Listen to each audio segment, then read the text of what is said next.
오늘도 주의 성령께서 말씀으로 저 여러분의 심령에 임하시기를 간절히 소망합니다. 오늘 설교의 제목 같이 한번 볼까요? 기도하는 마음으로 같이 한번 선포해 봅시다. 제가 먼저 할까요? 주여 말씀을 주옵소서. 주여 말씀을 주옵소서. 주여 설교를 주옵소서. 주여 설교를 주옵소서. 이 제목은 어느 목사만의 기도만은 아닐 것입니다. 이것은 우리 모두의 기도가 되어야 되지 않겠습니까? 주여 말씀을 주옵소서. 주여 설교를 주옵소서. 아모스 선지자가 일찍이 이런 말씀을 한 적이 있죠. 양식이 없어 주림이 아니고 물이 없어 가람이 아니요 여호와의 말씀을 듣지 못한 기갈이라. 마지막 때가 되면 영적인 기갈에 대해서 아모스 선지자가 말씀한 적이 있습니다. 실로 우리가 살고 있는 시대는 사실 말씀의 홍수 시대에 살고 있다고 해도 과언이 아닐 겁니다. 유튜브에 보면 많은 설교들이 올라와 있고요. 또 우리 매주일 말씀을 듣고 있고요. 우리 주변에 하나님의 말씀이 넘쳐나고 있는 것이 사실입니다. 그러나 우리 자신 스스로 풍성한 영적 양식을 먹으면서 하나님으로 말미암아 만족과 기쁨을 누리고 있는지 이것을 생각한다면 아모스 선지자의 애언적인 말씀이 마지막 때 우리 자신들에게 적용되고 있지 않는지 점검할 필요가 있는 거지요. 오늘 말씀을 시작하면서 저는 여러분에게 한번 묻고 싶습니다. 여러분이 예수를 믿고 교회 생활을 해오면서 이 중에는 모태신앙도 있을 수 있고 오랫동안 교회 생활을 해오신 분들도 있겠습니다만 과연 여러분은 하나님을 살아계신 하나님으로 만나셨습니까? 그리고 그분을 정말 여러분 사랑한다고 말씀하실 수 있겠습니까? 여러분은 정말 그분을 만나면서 살고 계십니까? 그리고 그분처럼 여러분의 삶은 변해가고 있습니까? 예수님을 참으로 믿는 성도라면 변화되기를 갈망할 것입니다. 만일 이런 갈망이 없다면 여러분이 예수를 믿는 사람이라 할지라도 여러분 안에 이런 갈망이 없다면 자신이 거듭났다고 하는 증거를 찾기 어려울 것입니다. 참으로 거듭난 하나님의 사람이라면 그리고 예수 그리스도를 믿는 사람이라면 다 그리스도와 같이 변화되기를 갈망합니다. 좀 더 하나님의 사람이 되기를 원하고 좀 더 하나님의 말씀에 갈급하기를 원하고 그리하여 내가 하나님 앞에 변화되는 삶을 살기를 원하실 것입니다. 예수를 믿고 우리의 마음이 그분께 점점 더 끌리지 않는다면 여러분 예수 그리스도를 여러분이 믿는다고 할지라도 여러분의 마음이 그분께 점점 더 끌리지 않는다면 여러분의 인생에서 예수 그리스도가 가장 귀한 분이시고 예수 그리스도를 가장 사귀기 원하는 분이고 가장 흠모할 만한 대상으로 여기지 않는다면 여러분은 결코 예수님을 제대로 믿는다고 할 수 없을 것입니다. 예수를 제대로 믿는다면 우리는 예수님만이 나의 흠모할 대상이고 내가 가장 사귀기를 원하고 그분과 교제하기를 원하실 것입니다. 오늘 본문에서 사도 바울이요 그리스도의 형상으로 변화되는 것이 어떻게 일어난지를 설명해 주고 있습니다. 저와 여러분은 예수 그리스도를 믿고 그리스도의 형상으로 변화되기를 원합니다. 오늘 본문에서 사도 바울이 그렇다면 그리스도의 형상으로 어떻게 변화될 수 있는 것인지를 보여줍니다. 3장 18절을 다시 한번 읽어볼까요? 18절 다 같이요. 우리가 다 수건을 벗은 얼굴로 거울을 보는 것 같이 주의 영광을 보매 그와 같은 형상으로 변화하여 여기까지요. 그와 같은 형상으로 변화하여 자, 이 본문은요 모세가 하나님을 만난 후에 우리 출애굽기에 보시면은요 모세가 하나님을 만난 후에 그 얼굴에 광채가 났고요 수건으로 그 광채를 가렸습니다. 바울은 이것을 어떻게 해석하냐면요 그리스도 안에서 가려진 것이 벗겨진 것으로 설명합니다. 그리스도 안에서 예수 그리스도 안에서 가려진 것이 벗겨지는 것으로 설명합니다. 그러니까 예수 그리스도를 믿는 사람은 얼굴의 수건이 벗겨지고 복음 안에서 하나님의 영광을 보게 될 것입니다. 그래서 여기서 중요한 것은 무엇을 보느냐 이게 중요합니다. 성도의 변화는 여러분 그리스도를 믿는 성도의 변화는 어디서 시작될까요? 자신을 끊임없이 고치려고 하는 데서 오지 않고 여러분 우리는 때로 결단도 하지요. 좋은 말도 붙잡지요. 그러나 그리스도인의 참된 변화는 자신을 고치려고 하는 그렇게 애쓰는 데서 오지 않고 그리스도를 보는 데서 시작합니다. 복음은요 자기 개발 프로그램이 아니에요. 의지를 발동해서 일사각오로 살면 변화가 될 것이다 이렇게 설명하지도 않습니다. 기독교는 그게 기독교가 아닙니다. 바울은 우리의 변화가 어떻게 이루어질 수 있는가를 제시합니다. 그것은 그리스도의 영광을 봄으로써입니다. 말씀을 읽고 기도하고 예배하고 복음 가운데 그리스도의 영광을 바라볼 때 그리스도의 영광을 볼 때 우리의 생각과 마음과 삶이 조금씩 변화되기 시작합니다. 자, 그래서 이 말씀을 다시 한번 읽죠. 다 같이요. 주의 영광을 보매 그와 같은 형상으로 변화하여 뭘 봤죠? 주의 영광. 주의 영광을 보매 그와 같은 형상으로 변화하여 이렇게 말합니다. 그래서 그리스도인의 변화는 어디에서 시작된가요? 주의 영광을 보는 데서 시작합니다. 주의 영광을 볼수록 우리는 그리스도와 같은 형상으로 변화되어 간다는 것입니다. 여러분, 우리가 변화되기를 갈망하지 않습니까? 그리스도의 형상으로 변화되기를 갈망하지 않습니까? 어디서 시작된가요? 주의 영광을 보면서 시작되는 거예요. 이것은 구약의 율법주의적 태도로는 할 수 없는 것이었어요. 모세는 시내산에서 하나님의 영광을 본 후에 그 얼굴에 그 영광을 반사하는 빛을 지니게 되었어요. 하나님을 보고 난 다음에. 그러나 하나님께서는 그에게 얼굴에 수건을 쓰도록 하셨는데 왜 그랬습니까? 그 영광은 언젠가는 사라지게 되어 있었기 때문에 그렇습니다. 그러나 이제 예수 그리스도 안에서, 누구 안에서요? 예수 그리스도 안에서 우리가 가지게 되는 빛은 결코 쇠하지 아니하고 없어지지 아니할 빛이라고 성경은 말하고 있는 겁니다.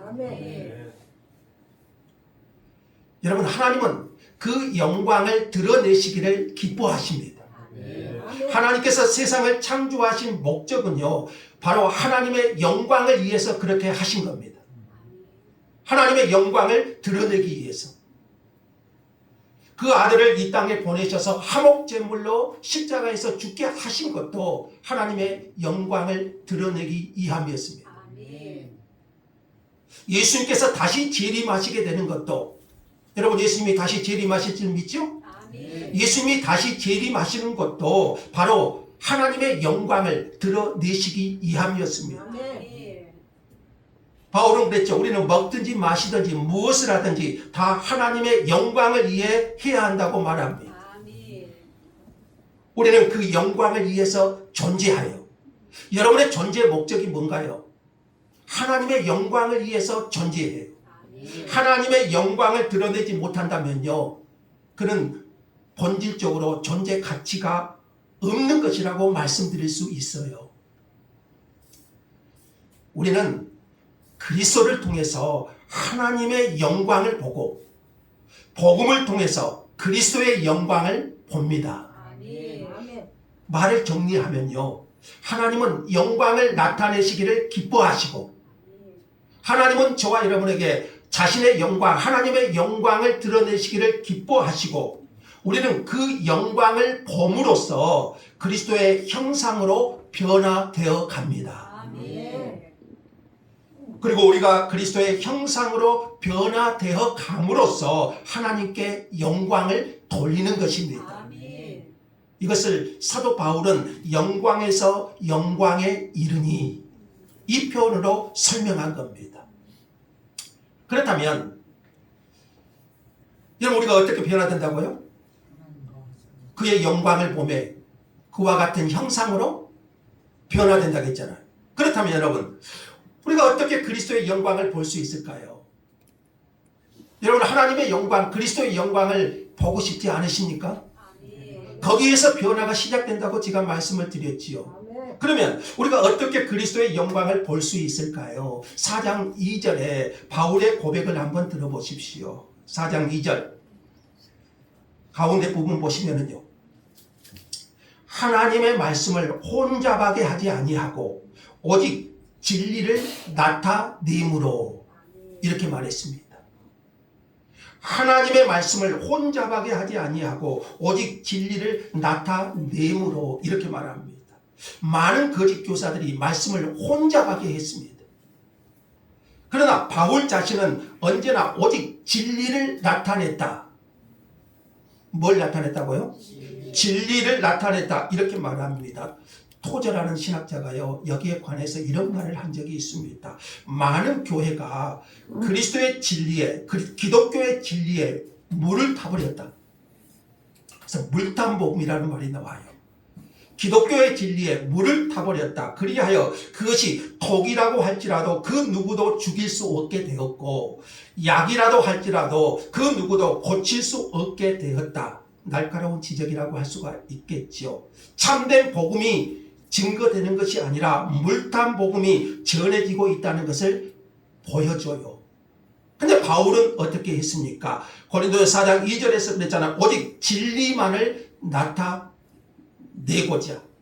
하나님의 말씀을 혼잡하게 하지 아니하고 오직 진리를 나타내므로 이렇게 말합니다. 그런데 여러분 4장 4절을 보세요. 같이 한번 읽어볼까요? 4장 4절 다 같이 그 중에 이 세상의 신이 믿지 아니하는 자들의 마음을 혼미하게 하여 그리스도의 영광의 복음의 광채가 비치지 못하게 함이니 그리스도는 하나님의 형상이니라. 자, 그리스도의 영광의 복음이라고 말했습니다. 그리고 그리스도는 하나님의 형상이라고 말했습니다. 그러므로 여러분 이 말씀을 좀 잘 보세요. 우리가 하나님의 영광을 본다는 것은요, 그리스도를 통해서만 그리할 수 있습니다. 자, 그리스도는 영광의 복음이라고 했어요. 그리스도의 영광의 복음. 그러니까 우리가 하나님의 영광을 본다는 것은 그리스도를 통해서만 그리할 수 있다는 거예요. 자, 그러면 우리는 하나님의 영광을 누구를 통해서 볼 수 있다고요? 그리스도를 통해서만 볼 수 있다고 했어요. 이 세상에서요, 이 세상에서 우리는 오직 유일하게 복음을 통해서 그리스도의 영광을 볼 수 있습니다. 그리스도의 복음이 전파되거나 설교되지 않는 곳에서 결코 그리스도의 영광, 하나님의 영광을 볼 수 없습니다. 하나님의 영광을 보기 위해서는 그러니까요, 그리스도의 말씀이 그리스도 안에서 선포될 때 우리는 하나님의 영광, 더 나아가서 그리스도의 영광을 볼 수 있어요. 그런데 마귀가요, 계속해서 그리스도의 영광의 복음의 광채가 비치지 못하도록 막고 있어요. 그리스도의 영광의 복음의 광채가 비치지 못하도록 누가 그런다는 거죠? 마귀가요. 여러분, 설교가 중요한 것이 여기에 있습니다. 설교는요, 그저 대화가 아닙니다. 설교는 강연이나 강의 혹은 그저 가르침도 아닙니다. 설교는요, 메시지입니다. 메시지. 뭐에 대한 메시지인가요? 말씀. 복음은 설교라는 방법을 통해서 드러납니다. 그 복음의 메시지를 전하는 거죠. 우리는 설교자의 입술을 통해서 나오는 복음을 들음으로써 하나님의 영광을 보게 됩니다. 이것이 그리스도의 초림과 재림 사이에 하나님의 영광을 보도록 허락된 방식이에요. 주님이 재림하시는 그날까지 하나님은요, 설교라는 그 방법을 통해서 하나님의 영광, 그리스도의 영광을 보게 하십니다. 하나님의 영광을 아무도 볼 수 없었어요. 원래는요. 하지만 하나님께서는 복음의 메시지를 들음으로써, 그러니까 복음을 통해서 우리에게 그 영광을 드러내시고 보여주시는 겁니다. 그러니까 그리스도의 복음을 들음으로써 그리스도의 영광을 보게 되는 것입니다. 그러면 우리는 뭘 드려야 될까요? 하나님의 말씀인 복음을 들어야 돼요. 그 복음을 들음으로써 그리스도의 영광을 보게 하시는 거예요. 사무엘상 3장 21절을 한번 같이 한번 읽어볼까요? 다 같이요. 여호와께서 실로에서 여호와의 말씀으로 사무엘에게 자기를 나타내시니 어린 사무엘에게 하나님이 나타나셨습니다. 어린 사무엘은 하나님을 만납니다. 그분을 봅니다. 어떻게 그렇게 합니까? 여호와께서 실로에서 여호와의 말씀으로 사무엘에게 자기를 나타내시니, 말씀을 통해서 사무엘에게 하나님을 나타내셨어요. 그러니까 사무엘은 귀로 하나님의 영광을 본 것입니다. 귀로 하나님의 영광을 본 것이에요. 하나님의 영광을 보았던 이 사건은요, 어린 사무엘이 나머지 사무엘의 삶 전체를 설명하는 열쇠가 돼요. 자, 사무엘에게만이 아니라 이것이 모든 성도들을 변화시키는 열쇠라고 본문을 통해서 사도 바울은 우리에게 알려주고 있는 거예요. 자, 그러므로 여러분, 목사의 주요 임무가 뭐겠어요? 하나님의 말씀을 통해서 그리스도의 영광을 보게 하는 것입니다. 이것이 목사의 최고의 임무라고 할 수가 있겠지요. 목사의 일 중에서 그래서 가장 중요한 것은 사실 설교입니다. 그리스도의 영광의 복음을 선포하는 것입니다. 그래서 성도들이 그 복음의 말씀을 들음으로써 뭘 보아야 될까요? 그리스도의 영광을 보게 해야 되고 그 영광을 봄으로써 그리스도의 형상으로 변화하도록 인도해야 되는 거죠. 변화는요, 그냥 내 자신의 결단으로 일어나지 않아요. 목사가 이렇게 해라 저렇게 해라 이렇게 해서 일어날 것도 아니지요. 그래서 목사의 임무는 그 설교를 통해서 그리스도의 영광을 보게 해야 되고 그 영광을 봄으로써 그리스도의 형상으로 변화되는 것입니다. 그래서 설교자는요, 이것을 위해서 무릎을 꿇고요, 이것을 위해서 기도하고요, 그 어떤 대가도 지불하겠다는 각오를 가진 자가 사실 목사의 가장 중요한 자세라고 할 수가 있겠지. 설교를 통해서 전파되는 그 말씀을 통해서 그리스도의 영광을 보지 못하고, 그래서 여러분이 그리스도의 형상으로 변화되지 않는다면 그것이야말로 저에게는 가장 무서운 저주가 할 수가 있겠지. 여러분, 주일에 하나님의 전에 나와서 하나님의 말씀을 듣고 거기서 하나님의 영광, 그리스도의 영광을 보고 그 영광을 봄으로써 그리스도의 형상으로 변화되는 것, 그것이 저의 바람이고 저의 소망이고, 그것이 일어나지 않는다면 설교자인 저에게는 그것처럼 저주가 없겠지. 그러므로 저는 그 어떤 것과도 여러분 한 분 한 분이 선포되는 복음의 말씀 속에서 그리스도의 영광을 보고 그 형상으로 변화되기를 기도합니다. 아멘. 마귀의 주요 임무가 뭐겠어요? 그래서 여러분, 말씀을 막아서요, 때로는 설교를 막아서 그리스도의 영광을 보지 못하게 하는 거예요. 여러분, 지금 이 자리에 앉아 있어도요, 마귀는 지금도 그렇게 역사해요. 말씀을 막아요. 그래서 뭘 못 보지요? 그러면 그리스도의 영광을 볼 수가 없어요. 이게 마귀의 역할이에요. 마귀가 하나님의 교회를 해방하기 위해서 무엇을 한다고 생각하세요? 때로는요, 교회가 분열되게 하시기도 하시고요, 서로 인간관계 때문에 서로 싸우게 할 수 있습니다. 그래서 교회가 사실 어쨌든 시끄러워요.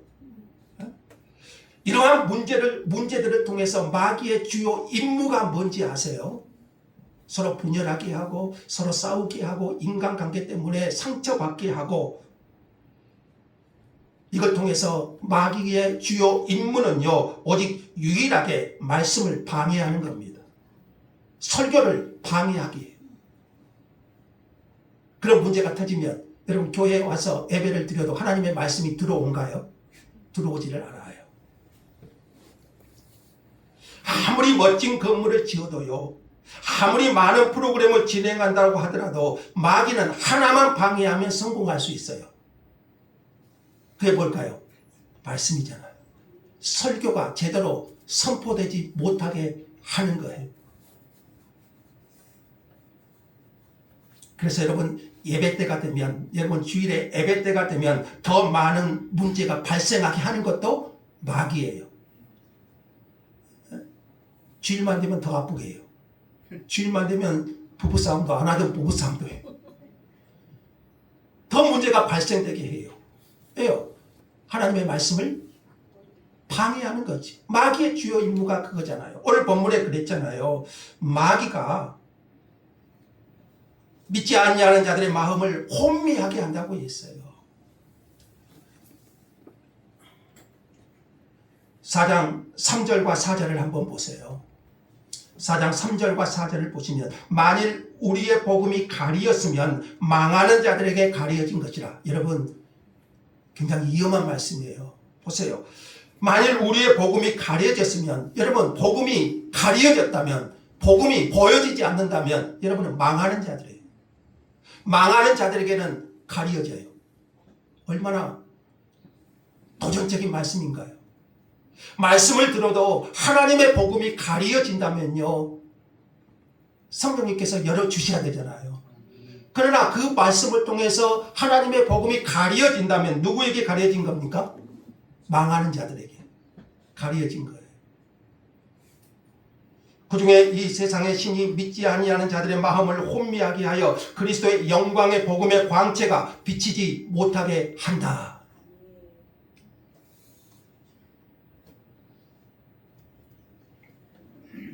그러면 여러분, 복음과요, 복음의 영광을 가리우는 것은 누가 하는 일인가요? 마귀가 하는 일이에요. 복음의 영광을 가리는 것. 그래서 때로는 설교는 있어요. 그러나 복음은 없게 전하기도 합니다. 이것이 중세에 마귀가 가장 성공적으로 이루었던 일 아닌가요? 그래서 우리에게 종교개혁이 일어났지. 하나님의 말씀을 떠나버리니까. 루터와 칼빈 같은 그런 개혁자들이 일어나서 다시 한번 복음으로, 말씀으로 하나님의 영광을 보게 했습니다. 그들이 무엇을 통해서 회복시켰습니까? 하나님의 말씀을 통해서, 복음을 통해서 다시 한번 하나님의 영광, 그리스도의 영광을 보게 한 것이지. 그러나 복음은요, 언제나 멸망하는 자들에게는 가리워져 있어서요, 그들은 결코 그 안에서 그리스도의 영광을 보지 못합니다. 그렇다면 우리가 기도해야 되지 않겠어요? 그 복음의 영광의 광채가 가려지지 않도록 설교자도 기도해야 될 것이고, 설교를 듣는 여러분들도 기도해야 되지 않겠습니까? 그러므로 여러분, 교회가 교회로서 전지하는 동안에 우리가 가장 힘써 지켜야 되고 기도해야 될 것이 뭐겠습니까? 그것은 말씀을 통해서, 설교를 통해서 복음이 선포되게 해달라고 기도해야 돼요. 그리하면 그 복음을 듣는 자들이 그리스도의 영광을 보게 되고, 그럼으로써 그리스도의 형상으로 변화되어 갈 것입니다. 말씀이 아니면, 설교가 아니면 어디에서 여러분은 그리스도의 영광을 볼 것을 기대하시겠습니까? 그리스도의 영광을 봄으로써 우리가 누리게 되는 기쁨이야말로 최고의 만족이고 최고의 기쁨 아닐까요? 그러나 슬프게도 오늘날 많은 사람들이 원하는 설교는요, 여러분이 원하는 설교는 뭔가요? 많은 사람들이요, 오늘 사도 바울이 말하는 그런 것이 아니라 사람들은 보다 유머러스하고 농담도 섞고 재미있고 좀 부담 없고 그리고 짧은 설교를 원합니다. 일주일 열심히 세상에서 고단하고 살고 와서 주일에 교회 와서 그렇게 심각하고 싶지 않은 거죠. 그래서 재밌게, 유머러스하게, 농담도 섞여가면서 재밌게 그런 설교를 많이 원합니다. 여러분, 오늘 본문에서 분명히 말씀하고 있죠. 그리스도의 영광을 보게 되면 그리스도의 형상으로 변화합니다. 우리가 정말 그리스도의 영광을 본다면 그리스도야말로 이 세상과 영혼에서 가진 최고의 보화라고 여기게 될 것입니다. 복음을 통해서, 말씀을 통해서, 설교를 통해서 그리스도의 영광, 하나님의 영광을 본다면 그리스도야말로 최고의 보화임을 여러분이 깨닫게 될 것입니다. 그래서 바울은 7절에서요 이런 말씀을 합니다. 우리가 이 보배를 질그릇에 가졌으니 그랬습니다. 이 보배가 누굽니까? 그리스도시죠. 그리스도를 우리 질그릇과 같은 우리에게 가졌다, 이렇게 말해요. 우리는 이 보배 때문에 이 세상에서 귀하게 여기고 있던 보배들을 더 이상 귀하게 여기지 않을 수 있기 때문입니다. 여러분, 황금을 안 사는군요, 동이 그렇게 중요하지가 않아요. 예수 그리스도가 참된 보배임을 아는 사람은요, 이 세상의 보배가 귀하지 않다는 것을 압니다. 그리고 참 보배이신 그리스도의 영광을, 그리고 그 복음을 듣지 못한 사람들에게 그 영광을 보게 하는 일에 자신을 드리게 될 것입니다. 그러니까 여러분, 이것은 이에 있어서 헌신해서 이루어지는 것이 아니고요, 참 보배이신 그리스도의 영광을 본 사람들의 삶 안에서 나타나게 되어 있는 거예요. 내가 열심히 헌신해라, 봉사해라, 이게 아니고요, 참 헌신과 봉사는 어디서 온가요? 그리스도이신 보배되신 예수님을 내 마음에 알게 될 때, 그리스도의 영광을 그래서 보게 될 때에 우리는요, 참된 변화의 모습이 나오게 되는 거예요. 그러니까 우리가 움직이지 않는다고 생각해 보세요. 그럼 아직도 예수 그리스도가 나의 보배임을 발견하지 못한 거예요. 저는 여러분 모두가 설교를 통해서요, 복음을 듣기를 원합니다. 복음을 들음으로써 그리스도의 영광을 보고 그 영광을 봄으로써 그리스도의 형상으로 변화되어 갈 수 있도록 힘을 쓸 것입니다. 목사로서 저에게 이것보다 더 고상하고 영광스러운 소원은 없지 않겠습니까? 교회를 교회답게 하는 것은 저는 설교라고 믿습니다. 그래서 저는 인간의 사상이나 유행하는 철학이 아니라 성경 본문을 설교할 것이고 복음을 설교할 것입니다. 복음은 그리스도의 상과 오직 그리스도의 부활로서 성취된 모든 것입니다. 복음은 예수 그리스도십니다. 그분이 우리의 보배이심을 보는 것이고 그 그리스도를 통해서 하나님의 영광을 보는 것입니다. 그래서 여러분, 설교는 기본적으로 논리적 설명을 가져야 됩니다. 이것을 설교학의 용어로 강해 설교 이렇게 말합니다. 그래서 여러분, 제가 어떤 설교하고 있는 것 같아요? 강해 설교하고 있죠. 강해라는 말은 설명하고 해설하는 것인데요, 무엇을 설명하고 해설할까요? 바로 복음이고요, 성경 본문입니다. 사도 요한이 요한복음 1장을 시작할 때 이렇게 말씀합니다. 태초에 말씀이 계시니라. 이 말씀이 누구신가요? 예수 그리스도시죠. 태초의 말씀, 예수 그리스도가 계신다. 그러니까 말씀이 육신이 되어 이 땅에 오신 예수님을 통해서 우리는 비로소 하나님을 보게 되었습니다. 그러니까 예수님은 보이지 아니하시는 하나님을 설명하기 위해서 이 땅에 오신 분이에요. 그래서 예수 그리스도를 통해서 하나님을 보게 되고, 복음, 선포되는 복음의 설교를 통해서, 그 설명을 통해서 그리스도를 보게 되는 것입니다. 더 나아가서 하나님을 보게 되는 것입니다. 여러분이 어디에서 하나님을 만나시겠어요? 여러분이 어디에서 그리스도를 보시겠어요? 하나님의 말씀 아닌가요? 하나님의 말씀, 그리고 설교를 통해서 하나님을 보고 그리스도를 보는 거잖아요. 우리는 그만큼 변화되는 거예요. 그만큼 나는 변화되는 거예요. 보는 만큼. 설교는요, 설명으로나 논리로만 되는 것은 아닙니다. 아무리 예수 그리스도에 대한 올바른 이론을 가지고 최대한으로 논리적으로 설명한다고 해도요, 그것이 성령님과 함께 전달될 때 온전한 설교라고 할 수가 있습니다. 그래서 조나단 에드워는요, 설교는 열과 빛이 함께 해야 된다고 말합니다. 빛만으로는 그리스도의 영광을 보게 할 수 없다. 열과 불이 있어야 된다. 이렇게 말합니다. 그러니까 이것은 설교자의 영역을 벗어나는 거예요. 이것은 누가 하신가요? 성령께서 하시는 일이에요. 그래서 사도 바울의 말을 한번 들어볼까요? 고린도서 2장 4, 5절인데요. 같이 한번 읽어보죠. 다 같이.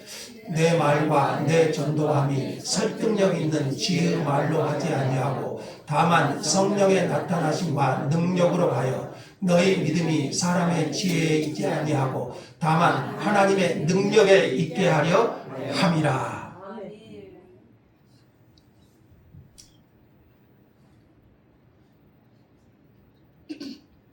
바울이 내 말과 내 전도함이 이것이 오늘날 하면 설교라고 할 수가 있겠죠.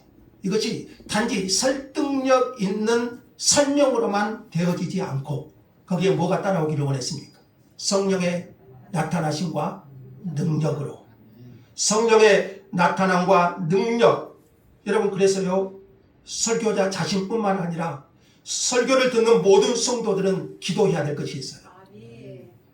여러분 주일에 교회에 오면 뭐 하신가요? 기도하신가요? 어떤 기도하신가요? 기도해야 되는데요. 오늘 이 말씀이 참 중요해요. 우리는 하나님의 영광을 봄으로써 그리스도의 형상으로 변화된다겠죠. 그러면 여러분이 하나님의 말씀 전해지는 설교를 통해서 그리스도의 영광을 보셔야 되고 그럼으로써 우리는 하나님의 형상으로 변화되어 가야 됩니다. 그렇다면 우리는 어떻게 해야 될까요? 설교가 설득력 있는 지혜만이 아니라 성령의 나타나심과 능력으로 오늘 내게 임하게 하옵소서. 간절히 성령의 나타남과 능력을 구해야 되는 것은요 정말 중요한 일입니다.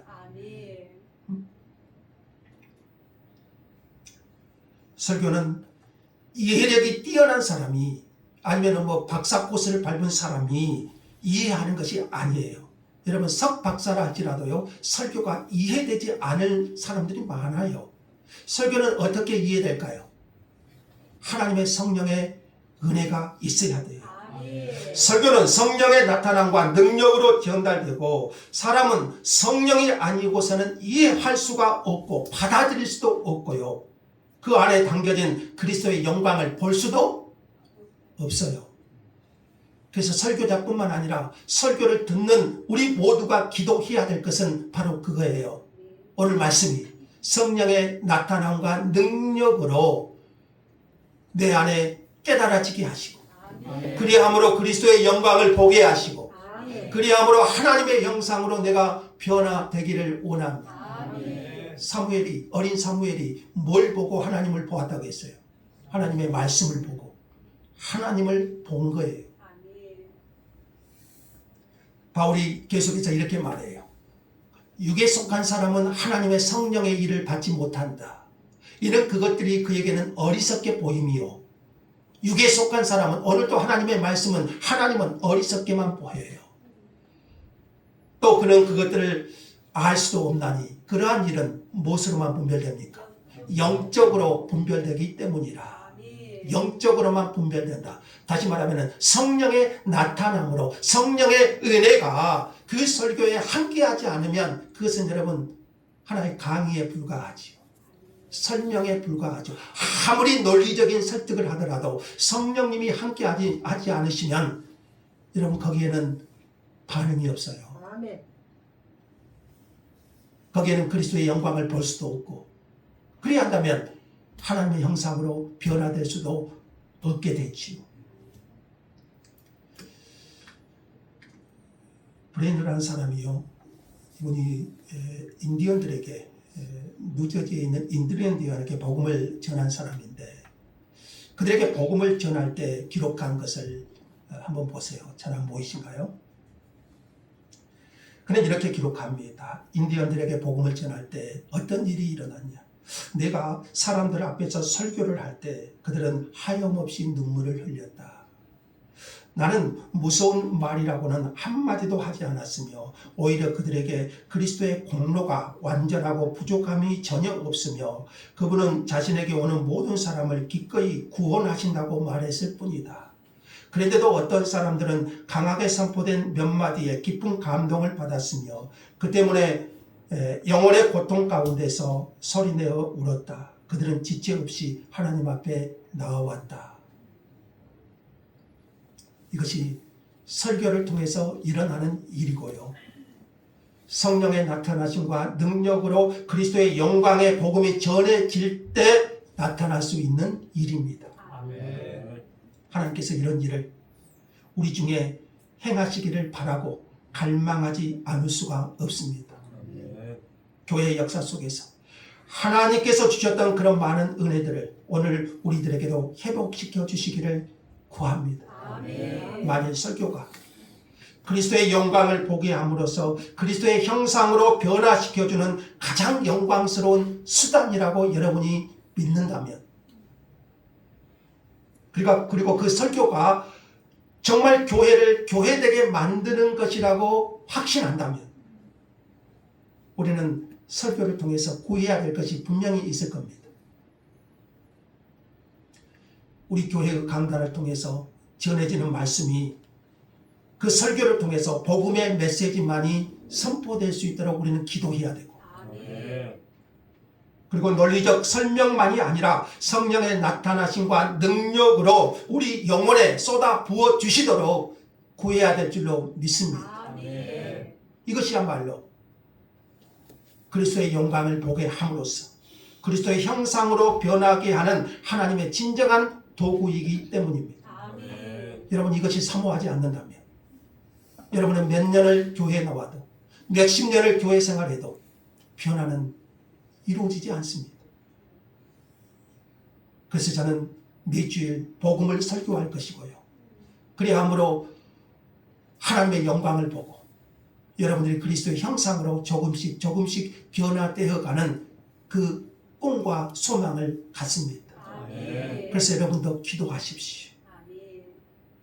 전해지는 말씀을 통해서 하나님의 영광을 보게 하시고 그리스도를 보게 하시고 내가 하나님의 사람으로 변화되는 꿈을 꾸시고 기도하십시오. 하나님, 나는 변화가 없어요. 나는 교회를 나와도 전혀 변화가 없어요. 왜 그럴까요? 오늘 말씀이 해답을 주지 않습니까? 성령의 나타나심과 능력으로 하나님의 성령께서 임하시도록 기도해야 되고, 얼마나 그러한 소원을 가지고 여러분이 기도해 보셨습니까? 그렇게 기도하셔야 되고요. 오늘도 전해지는 그 설교를 통해서 그리스도의 영광을 보고 그리스도의 형상으로 변화되는 은혜가 있도록 구할 수 있기를 간절히 소망합니다. 우리 하나님 감사합니다. 오늘도 말씀을 통하여